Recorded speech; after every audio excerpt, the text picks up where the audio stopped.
Hello class, this will be week 14, our final week of lecture for INST 414. And today I want to do a little bit of announcements and then a retrospective. First, for assignment 5, this is the last module assignment for the course on supervised learning. Last week we talked about what assignment 5 was comprised of for the supervised learning module, specifically focusing on either classification or regression, and this assignment is meant to show your mastery of those topics. We talked about the steps for this assignment as well, essentially converting some data of interest to you into a data matrix comprised of rows for your elements or samples and columns as your features, and then some outcome vector Y that consists of labels or scores, depending on whether you're doing classification or regression. You need to choose some appropriate model. Are you doing something like k-nearest neighbors classification or naive Bayes, or are you using linear regression or some linear model or k-nearest neighbors based regression? Then you need to split your data into a test train split or use cross-validation and fit your model to your training data using the model.fit feature in sklearn or some other package you are interested in, and then use that fitted model to predict the classes or scores for your data and use those predictions for evaluation. So this is the steps for assignment 5. Note that assignment 5 and all of the Medium posts must be submitted by the 12th of May. So that's 8 days from today. It's imperative that you get those in so I have enough time to do the grading before your grades are due come the 19th. Regarding your semester project, this is the last couple of things for your assignments. The virtual presentations are due today. Note there are no late acceptances for the virtual presentations by virtue of the way we do grading and evaluation for them. So we'll share them amongst your fellow students for peer review as well as the review from myself and the TA. So there's no late acceptance here unless this has been pre-cleared with me. The reviews for these are similar to what you saw for the intermediate review or the evaluations thereof. So the students will receive some form similar to what they got for the intermediate review for potentially a different set of groups. And then you as a student will review a couple of these presentation videos and get the reviews of those videos into me by May 13th. So that's, again, a little bit more than a week away. Again, there is no late acceptance here. We want your fellow students to be able to use these presentation reviews potentially as input into their final reports to do soon thereafter. Because the Medium reports are due May 18th, and it's imperative that you get me those in. Again, no late submissions for that because I have to have grades in by May 19th. So I'm only going to have a very limited amount of time to do the evaluation for these reports. Regarding the final report, so what is in the final report? This is the final graded assessment for the project and for the class. So this is a 1,500 to 2,000 word Medium post or Medium article, and it scales based on how many students you have in your team. So if you have an additional student, you should have enough opportunity to do work for about 500 more words for a more sophisticated project than, say, a project somebody did on their own. Really, the report here is supposed to cover the breadth of your work and the major accomplishments of your project to the point where somebody could come along, review your report on Medium, and try and duplicate or replicate your work. So any sort of large-scale decisions you had to make, where your data came from, how you cleaned it, you should make notes of those. The rubric for, or what should be in your report, is some of the stuff that you've been seeing throughout the semester. So point 1 and 2, provide some title and then explain why this work is important. Essentially talk about what is the decision you are trying to support so you can make sure that the insights you're producing are actionable. Remember, throughout the course, we've been talking about the importance of actionable insights, and a clear way to make sure that your insights are actionable is to connect them to a particular decision. If you say this person, this stakeholder needs to make this decision, buy this house or don't buy this house, create this movie in this genre, hire this actor, etc. Those are the decisions you need to support, and the insights you provide should give answers to those decisions or inform which decision is the right one here. It should feel very similar to your Medium articles. It's kind of the point. Then explain what data you explored, where to come from, how did you pre-process it, You're welcome to reuse your collection report as necessary here.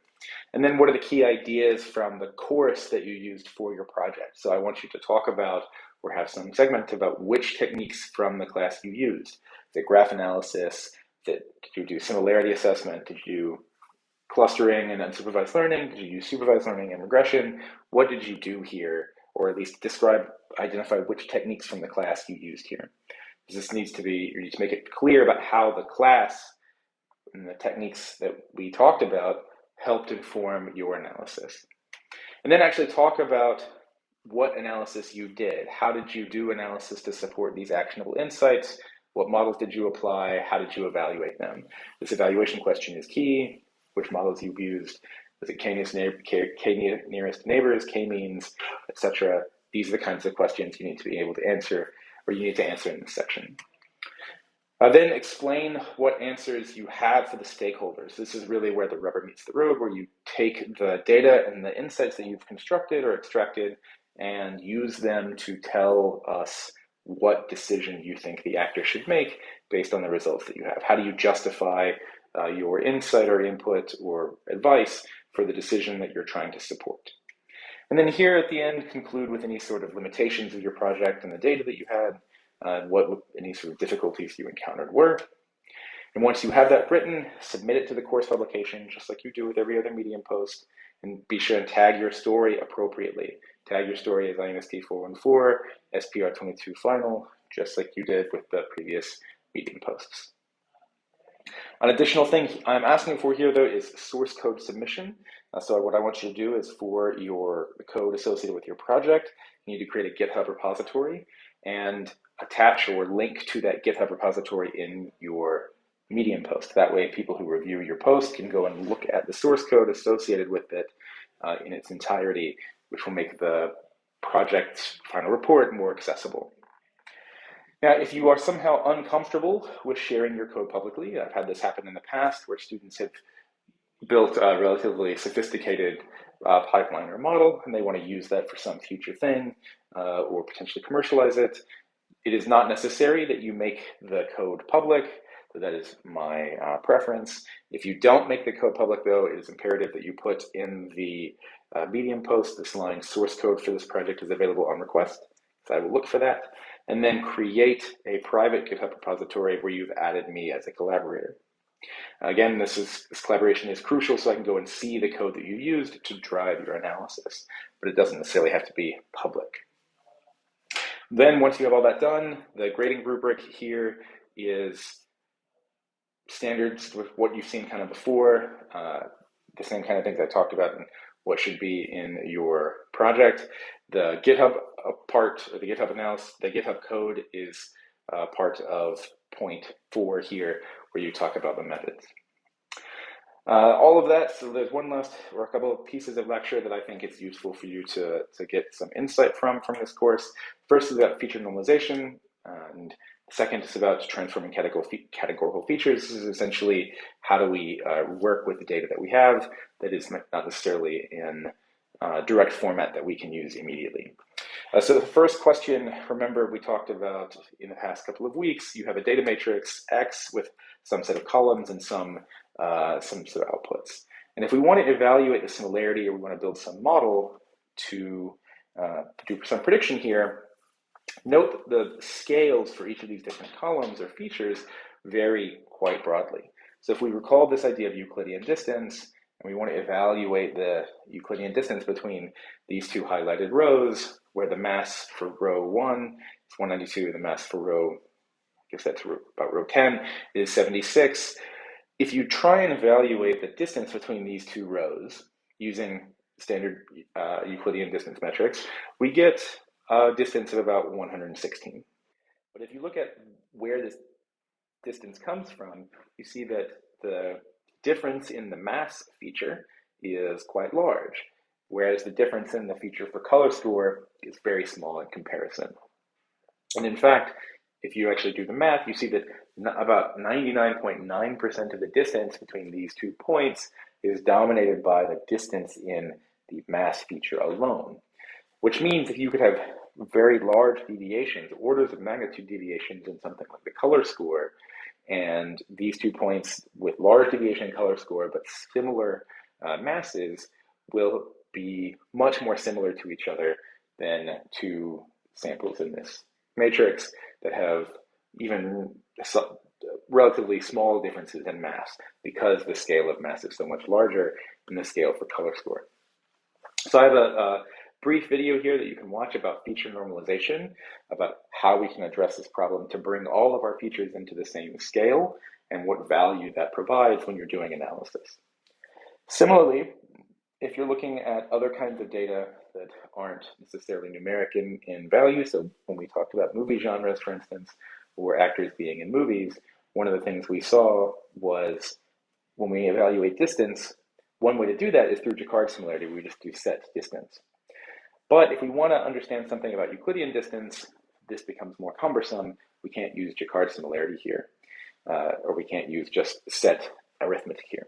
So if we want to understand distances between movies where genres are mixed in with other features, say actors or box office scores or something, or box office income or something like that, then to put all of these features in a similar sort of space, we can rely on what's called one-hot encoding, where we take these sets of genres, and convert them into binary feature vectors. We've actually done that already when we talked about evaluating similarity between movies and movies based on actors and movies based on genres. But I want to talk, or at least give you some insight about how you can do this more generally. So I have a last video about transforming categorical features here as well. So again, another brief video. But that's it for INST 414. So let's look briefly back at what we've done in this course. So remember what this course was about. The idea was exploring data science techniques on unstructured real-world data sets. What we want you to do is be able to extract information that's relevant and useful both for non-experts and experts across a number of areas. By extracting insights from large-scale data sets in particular, you can use or rely on or deal with web-scale kinds of data and get some sense about what the analytical funnel looks like, going from data collection, extraction, cleaning, and analysis to interpretation and visualization. This last piece is what the Medium post is for, to take you from here's how you deal with the data to here's how you communicate the outcomes or insights from your data. So if you remember, the course is divided into these 7 modules. The first is looking at data science and its motivations. So what is data science? Then we talk about graph analysis. So one straightforward way to deal with data is to build graphs from them. Then we talk about, well, moving from graph structures to this feature and sample idea, we can evaluate similarity based on Jaccard sets, or similarity based on sets using Jaccard similarity, or points in space using Euclidean or cosine distance, or many other distance metrics. And we talk about dimensionality reduction as well. So we can take large scale or high dimensional data and extract some sort of underlying or latent structure from it that's more useful or actionable for us. And then we took what we can do with similarity and dimensionality reduction and applied it to extract groups of similar content from our data sets. This is the underlying idea for clustering. And we talked about clustering and its relationship with probability and how we can use a combination of probability and things like Bayes' theorem to do prediction about what most likely cluster you're in based on structures of the data in those clusters, which leads us directly into the supervised learning case, where we understand something about labels of our data and we want to be able to recover those labels in some generalizable way using either probabilistic models, similarity assessment, and clustering kinds of assessment with known labels, or using regression to use some sort of linear model to fit some set of weights to features. And then lastly, we talked about evaluation. How do we understand whether, or evaluate whether your supervised machine learning model is doing a good job at its prediction task? So there's 7 courses, or 7 course modules that we went through trying to satisfy these 6 core objectives. The first one is being able to collect and clean large-scale data sets. Hopefully you have gotten some insight from this, being able to collect data from Twitter or YouTube or some large-scale database or from public APIs.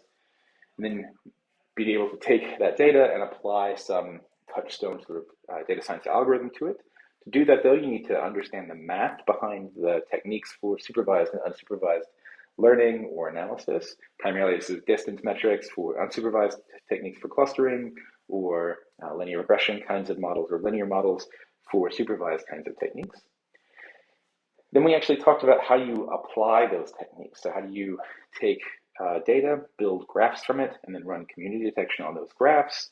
How do you build some regression model to fit lines to data, or do some structure extraction or latent structure extraction and dimensionality deduction to understand something about the data that you're dealing with?